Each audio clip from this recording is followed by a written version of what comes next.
si Emmanuel Macron est réélu et qu'il y a quelque chose qui se produit, oui, j'irai dans la rue, c'est sûr. Parce que je suis absolument contre qu'il se représente, qu'il soit de nouveau président. Et une activité militante, c'est mettre sa vie un peu de côté, entre parenthèses, clairement.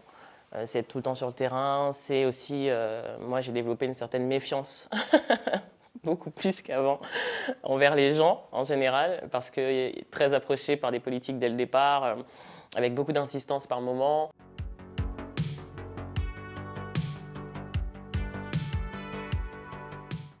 RMC, ça fait débat.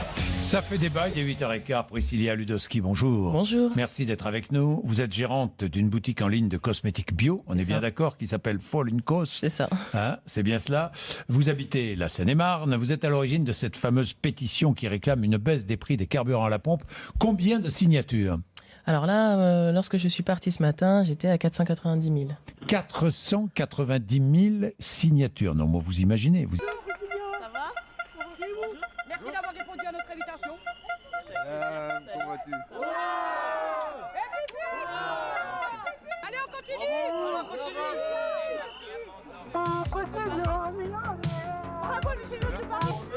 Il y a des reflets. Attends, lève ta main. Ça a commencé en 2017, lorsque je me suis reconvertie. J'ai voulu explorer un peu d'autres projets professionnels que j'avais en tête depuis un certain nombre d'années. Et dans le cadre de ma reconversion, et même bien avant, j'avais déjà lancé des pétitions, notamment sur le sujet de l'éducation, sur le sujet de l'entrepreneuriat, sur le sujet de la commémoration de l'esclavage. Et en fait, j'arrivais en 2017-2018 sur une réflexion portant sur le pouvoir d'achat et la taxation, la transparence. Et savoir si la taxe carbone, donc la taxe qu'on paie lorsqu'on fait de l'essence, était juste. Déjà, pourquoi ça augmentait constamment ? Déjà, la première question. Donc, j'ai été chercher un peu à droite, à gauche, la raison pour laquelle le gouvernement augmentait ses taxes et de voir ce que ces taxes finançaient, donc ce à quoi on contribue. Et en fait, je ne trouvais pas de réponse. Donc, j'ai posé tous ces questionnements-là sur le papier, sur le papier numérique, on va dire, parce que j'ai utilisé change.org pour poser cette pétition et ensuite la diffuser aussi largement que possible. Voilà bientôt un mois que le mouvement populaire des Gilets jaunes secoue la France. Ce mouvement n'appartient à personne et à tout le monde. Il est l'expression d'un peuple qui depuis 40 ans se voit dépossédé de tout ce qui lui permettait de croire en son avenir et en sa grandeur. Voilà 40 ans que président après président, élection après élection, les trahisons, les mensonges et les abandons se succèdent. Je ne travaille pas pour vivre, je vis pour travailler. Donc il y en a, nos anciens, dans des maisons de retraite qui sont maltraités, qui sont abandonnés. Donner autant de temps à une activité militante, c'est mettre sa vie un peu de côté, entre parenthèses, clairement. C'est être tout le temps sur le terrain. C'est aussi, moi j'ai développé une certaine méfiance, beaucoup plus qu'avant, envers les gens en général, parce que très approché par des politiques dès le départ, avec beaucoup d'insistance par moment. Et aussi parce que tout le monde ne vous veut pas du bien. Et en fait, c'est assez compliqué parce qu'on ne sait pas tout de suite à qui on peut se fier. Donc voilà, il y a il faut aussi se protéger de ça. Donc, mais j'ai appris beaucoup aussi. Je vois que les gens ont vraiment cette envie de changer les choses. On dit que les gens sont dépolitisés, ils ne le sont pas. Ils font plus confiance, c'est différent. Mais ils ont une vraie implication. En fait, ils ont vraiment envie de s'exprimer. On se souvient que quand Emmanuel Macron, en tout cas son équipe, répond à ma pétition via la plateforme en disant « Madame, vous avez raison, on va mettre en place un débat ». Et donc, il y a eu le grand débat national.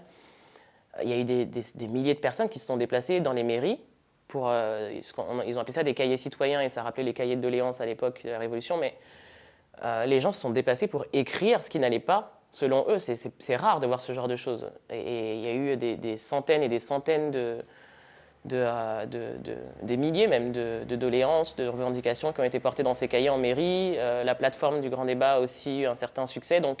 Et nous, derrière, on a créé, un groupe d'Avignon a créé une plateforme qui s'appelle Le Vrai Débat pour un peu faire les choses en parallèle du gouvernement, parce que le gouvernement avait utilisé ça un peu, c'était un peu le one-man show de Macron. Il se mettait au centre, les gens étaient autour, il faisait son show et après il s'en allait.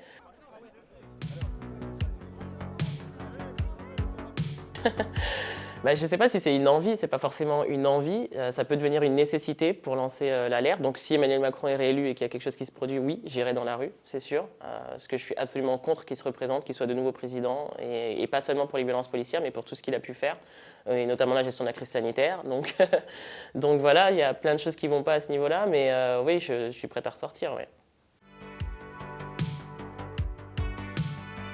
J'ai refusé beaucoup de demandes pour participer aux élections européennes, départementales, régionales, même présidentielles, pour intégrer des équipes. On m'a approché beaucoup et j'ai pas souhaité parce que j'ai pas du tout envie d'être associé aux étiquettes actuelles pour ce qu'elles représentent, pour la défiance qu'on a envers ces étiquettes actuelles. Non pas que les militants qui sont dans ces partis ne sont pas de bonnes personnes. Hein. Il y en a évidemment. Normalement, la politique, c'est pour moi du militantisme plus. Donc après, d'autres en font autre chose qui font qu'il y a cette défiance.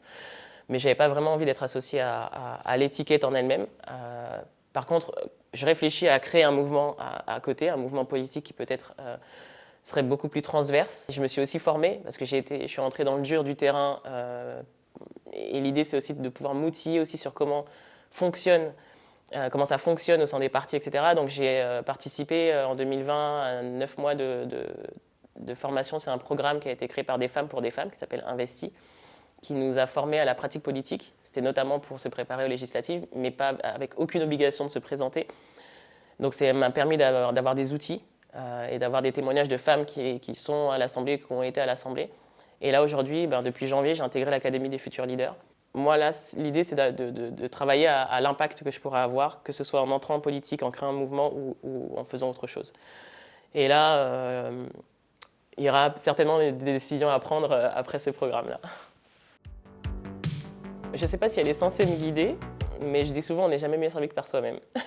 Parce que des fois on fait des choses, on va entraîner des gens, et les gens souvent par soit fatigue, soit découragement, vont un peu lâcher l'affaire parce qu'ils disent qu'il n'y a pas de résultat immédiat. Et en fait, j'ai toujours l'impression qu'il faut impulser des choses constamment, et que finalement c'est quand on se saisit de la question que là, peut-être ça émerge, soit dans le débat public ou soit dans une sphère plus petite. Donc je me dis, voilà, on n'est jamais mieux servi que par soi-même, donc lançons les choses, et après les gens, s'ils vous font confiance et s'ils se reconnaissent et s'ils ont à un moment donné du temps pour apporter, ils vont prendre le wagon en cours de route. Mais n'hésitez pas à vous lancer, quoi. C'est ça le message avec cette phrase.